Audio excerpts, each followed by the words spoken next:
I guess the question of whether natural areas are museums to be looked at, like a person going to art museum looking at famous paintings, or whether they are to be functional areas. I think they can be both. It just so happens that these are the same types of systems that shippers like to use, that people like to live on, that people like to bring their factories on, that people like to dam and stabilize so they no longer flood. And all of these things then change these areas. We're interested in this river and this bay because we see the developmental pressures are coming on us in the relatively near future. We're starting to see them now, and some major management decisions are going to be made soon. I've seen a lot of housing projects, a lot of condominiums being built, a lot of land, a lot of farmers have had to sell land and they've subdivided it. They can bring the boats down and they can hunt and they can fish. That's fine.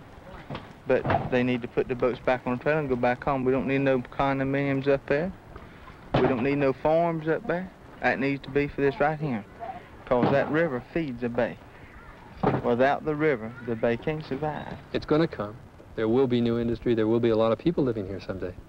The big question mark is, are we or have we learned enough, and do we have the right mindset, the right viewpoint to value these systems and ultimately protect them so that we can develop them while we protect them?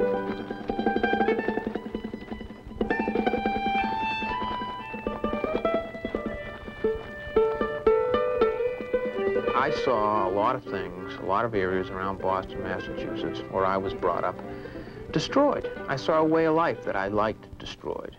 I go down to the southeast. I go down to Mobile, Alabama, Jackson, Mississippi, Apalachicola, Florida, and I get that same feeling that I had as a boy growing up, and I see the opportunities that are here.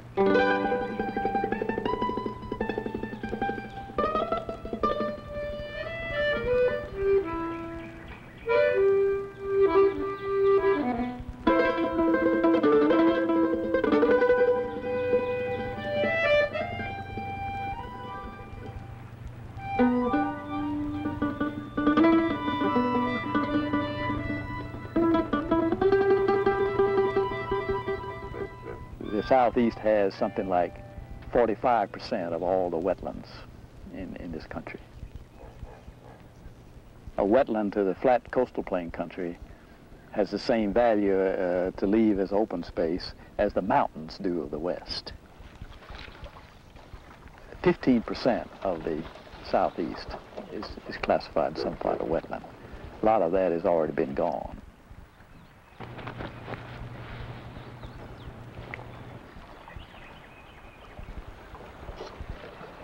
The Richard King Mellon Foundation has given the Nature Conservancy a $15 million matching grant, initiating a program to protect the bottomland hardwood forest along 6 river corridors. These rivers are the Suwannee, the Apalachicola, and the Choctawhatchee in Florida, the Mobile Tensaw Delta in Mobile Bay in Alabama, and the Pascagoula and the Pearl in Mississippi. These rivers and the wetlands adjacent to them are the last intact bottomland hardwood forest systems in the country. The wetlands, then, is a great heritage of the Southeast. And there are many interesting customs and many ways of living and lots of history. And they are great fishing.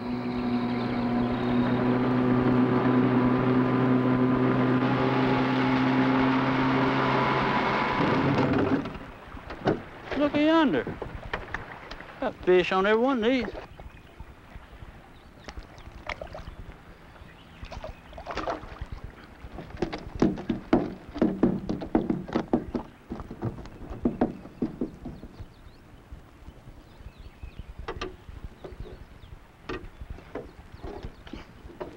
There he is.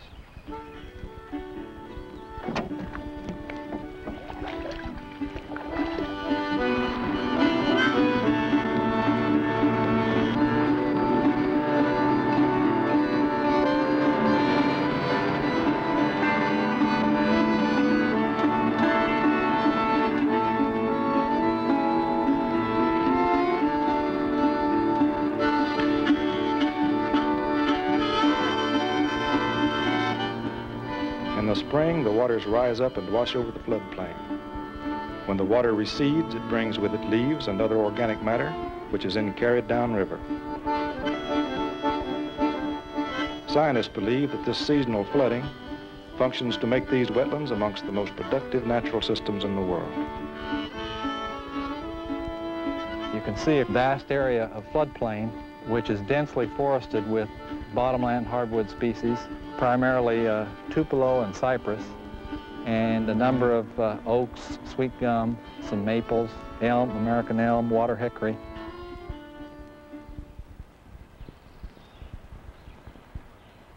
This is an area where we did intensive studies of the interior floodplain and the leaf deposition. Well, all these species contribute to litter fall, which, because of the whole area is flooded at least once a year, that material can wash into the river system, and it's transported on down the river and eventually can be transported into the estuary. And there it serves as a basis for the food web. We've worked with the USGS in their studies and, in fact, helped in the planning stages of those studies, so we hooked the upland productivity with the downland productivity. In other words, those leaves that fall up in the upland areas, who would associate, you know, an oak tree or some kind of swamp species with a crab or a shrimp?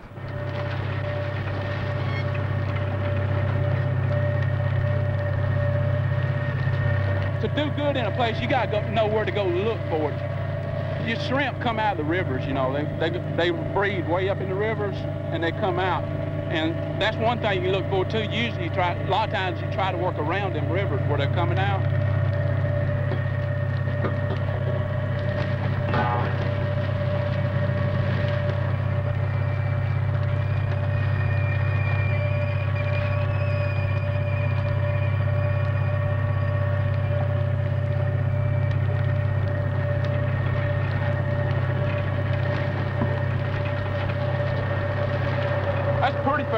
There for the time that we drug, it's about probably $125 worth there, so that's about $40 worth an hour. As long as we catching, you know, $40, $50 worth an hour, we can come ahead pretty good with it. The river is essential to the bay for bringing in the nutrients, bringing in the organic matter at the right times of the year. That is what makes these types of river bay estuaries so productive. Somebody likened it to a garden in which you don't even have to fertilize this garden, but you just have to take care of it. And it continues to give year after year. It's a natural productivity. We're catching a bigger shrimp here too, and the bigger shrimp will worth more money. That week we did real good that Monday. We had $10,000 worth that week.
So you see, there's people living here. I mean, they're all over the place. They're utilizing the system right now. They live off of it. It fuels this whole county's economy. In fact, the whole Gulf Coast here is dependent on this estuary. The question is, can we maintain it?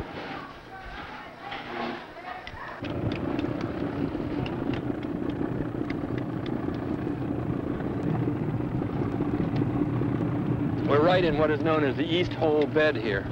A quarter of all of Florida's oysters come right out of this one hole. You can see the way they're pulling them up, how there must be millions upon millions of oysters on the bottom for them to be pulling them up like that. We have maps of the oyster beds going back to 1850. We have records of the Indians taking the oysters out of this bed. So that it's an incredibly productive system and stayed the same way for hundreds of years.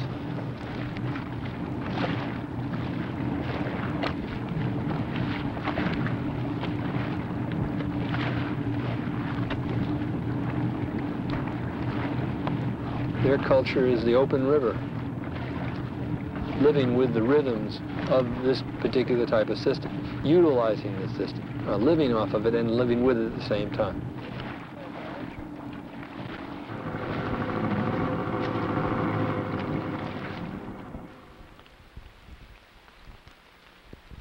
Well, wetland is an interface, you see. It's an interface between man's greatest important resource, water, and terra firma, where most animals like men live.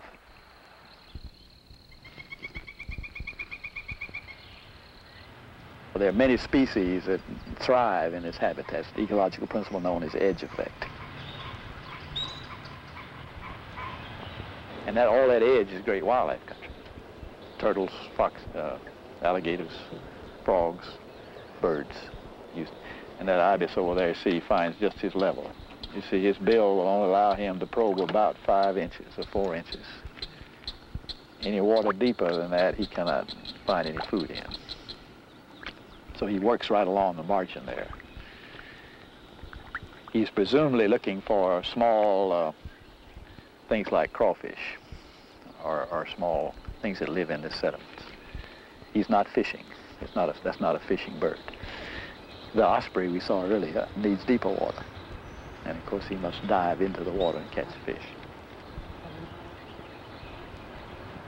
If you could preserve the riparian zones throughout the country, then you would have assurances that you wouldn't be overdeveloping and damaging your life support system.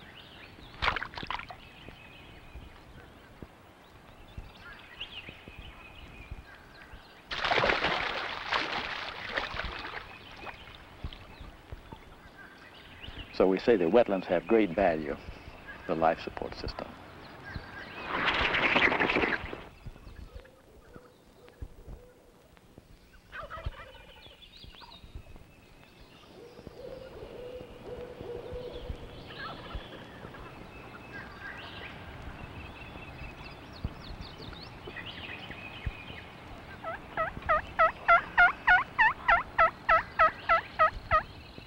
I'd like to be able to go hunting for work every morning.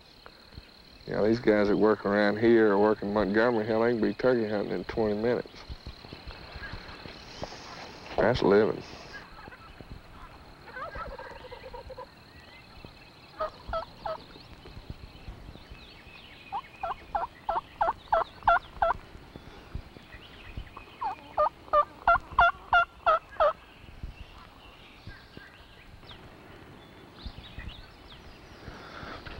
It's pretty much over by now.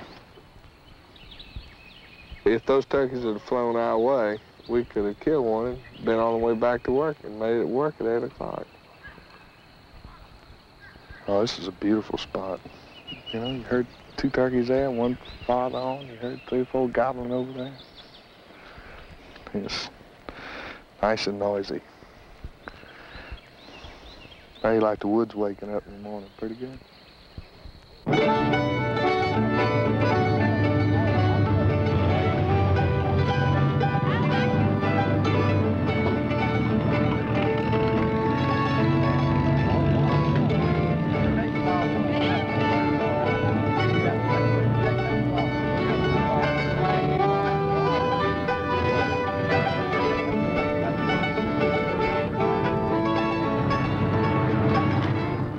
You, there ain't no better life than down here in these swamps hearing them dogs coming. You get to shoot that old deer. That's very.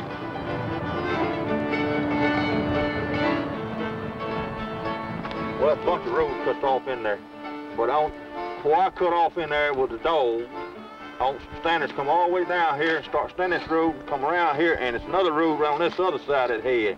Get on out of the way, though. Help, boy. Help, now. Go. Whoop! Whoop! Whoop! Help now! Whoop! Help!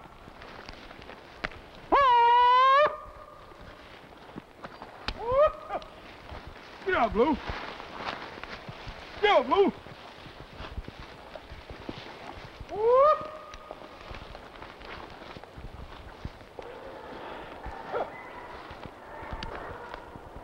ain't that beautiful music. I'd rather hear them dogs run than I had to shoot the deer. I really had. My daddy, he was a good hunter. Well, he was about a quarter Indian, and he was a real good hunter. He just hit these swamps, man, and go just like, you know, like an old Indian chief or something. But if a turkey ever roosted on a limb, he'd know where he was at. Yeah, it just grows into you, I reckon. You've been out there hunting all your life, and your grandparents before you. Well, you know just about how to do it.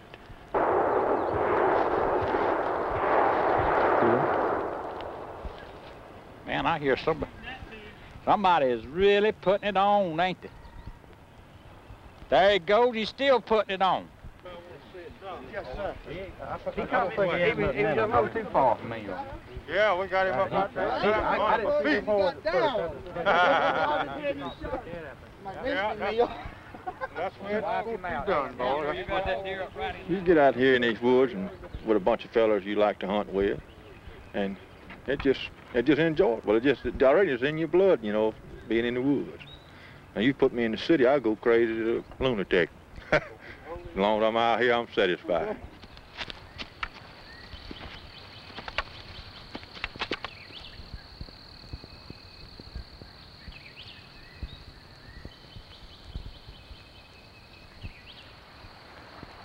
I was born in Biloxi, Mississippi, and they brought me to the river when I was just about that long, and I've been right here ever since. Every year you see a different thing. It's changing. You've got, it'll make a sandbar on one side, and it may stay there 1 year, it may stay there 100. It's a living thing. It's changing continuously, but yet it just gets more beautiful.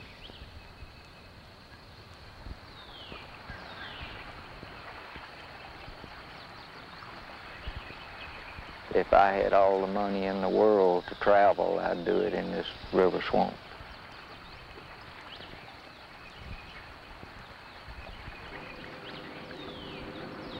What my favorite thing is, when the river's up in the spring, to take a small boat and motor and go back into the old oxbow lakes and the sloughs and just kind of drift, look at the growth of the timber and, of course, the wildlife and the flowers in the spring of the year.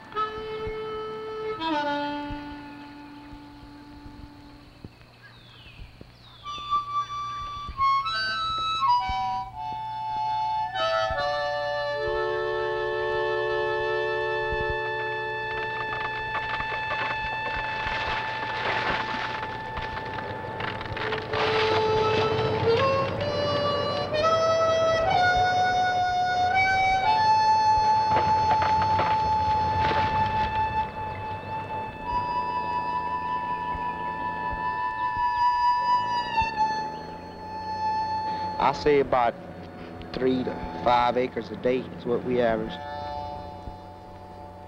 They have a whole lot of sloughs running through it right now, but we're going to straighten all that out. The ones that won't do too much drainage, we're going to fill those in. More than likely, we'll cut some new ones. See, everybody always says you can take a little piece and it won't matter. The problem with that is that it's cumulative over long periods of time.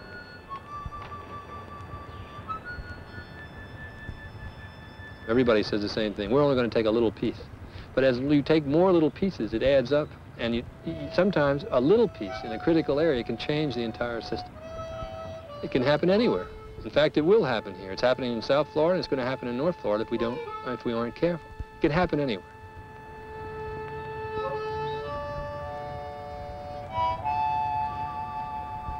There were around 50 million acres of bottomland hardwood forest when Jefferson made the Louisiana Purchase from Napoleon in 1803. Today, after generations of developing these lands, primarily along the Mississippi River, there are only 3.5 million acres left in the entire Southeast. These remaining bottomland hardwood forests are getting cleaned up at the rate of about 300,000 acres a year.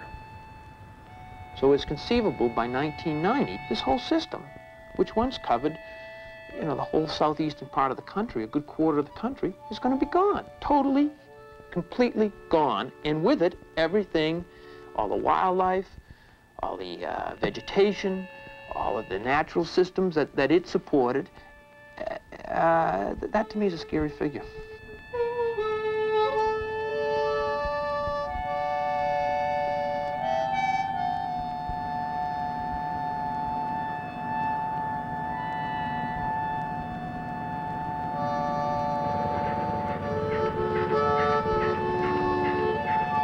There's a lot of people that realize it's going on, but they don't know what to do or how to do it. One person alone is not going to do too much. They need to group together. People with a common interest need to group together and work together towards a goal. They probably need to sit down and develop some goals and say, this is what we want to do, or this is what we'd like to do and the way we'd like to see it, and they need to work towards that. I think the value and the urgency of this acquisition is pointed out by the very fact that St. Regis and Masonite are willing to sell that land. Or if they're willing to sell it to us, they're willing to sell it to somebody else. And I think it's most important that the people of the state of Mississippi, and frankly, from a personal standpoint, the people of Pearl River County, continue to have access to that swamplands. It was on the open market. The reason we went to the Nature Conservancy, which is a private, non-profit corporation, is because they had the flexibility to come in and option this property for us on behalf of the state and hold it until such time as we could go to the legislature and acquire get the necessary funds, the $1.5 million, to come back and buy the property from the Conservancy. Now, the Conservancy has taken title to that property. From what I've seen of the Conservancy, they have an advantage over state agencies and regional agencies in that they're able to make a decision that they think a piece of land ought to be preserved, and they can go out with money and buy it without wading through all the red tape and the years of bureaucratic problems that we have to deal with. If we made the decision, it would take us probably 5 times as long to acquire a piece of property as it would for private entities such as the Nature Conservancy. About 3 weeks ago, I'm aware of at least one incident where some people out of Texas approached these landowners and offered them about $300,000 or $400,000 more than what we optioned it for. St. Regis is actually going to donate back nearly $1.2 million to the people of Mississippi, and that's something I think we'd be very grateful for. So that's why we're getting about $6.1 million worth of land for about $4.8 million. It's the best thing that's ever happened to Pearl River County. Well, I'm see wondering this about my grandchildren. and all this, that's right, and all of it's going to be gone. This boy and we right don't want here, that. he just now beginning to get to the age and things is playing out. It's getting away. I'm concerned about that 11-year-old boy I got at my house, too. I seen what it was going to do in a couple of years. I told him, I said, it's going to get out of our hand. It'll get where we can't afford it. And people out of state will control it, and that's exactly what happened. But now we've got good working relationships with Masonite, St. Regis, and International, and all of these large companies. And like St. Regis donated 25% back to us. And they really want to see us have these particular lands.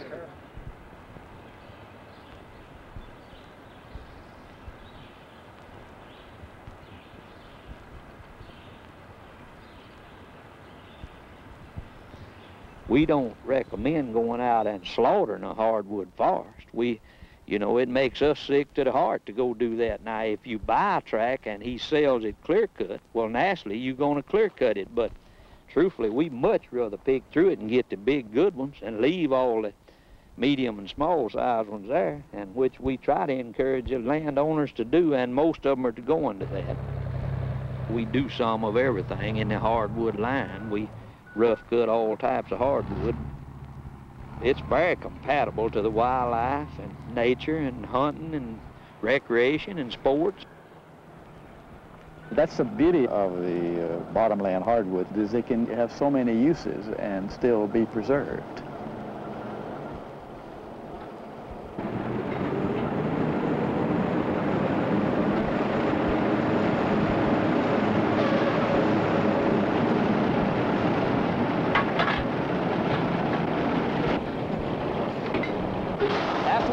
Drilling and move the rig away, we'll close all this in and it'll be replanted or reforested. If we make the proper decisions, we can have it both ways. We can have the best of both worlds. We can have industry, we can have jobs, we can have growth, but we can also protect our natural world. We may have caught it in time here. We may, with our educational systems, with what we know now about how the system works, and with planners and management people from the state and federal agencies helping, as well as the local initiatives that we've already set in motion, we could, in this valley, have one of the last major river systems that remains intact. That's what we're working on. If it can't be done here, it can't be done anywhere. That's simply, it's impossible. The reason being that we know more about this area. We'd be doing it with our eyes fully open. This is the last shot in this area right now. Within the next 5 years, we'll tell the tale. Whatever we're going to get, we'll either have it or be working on it. And after then, it'll be too late.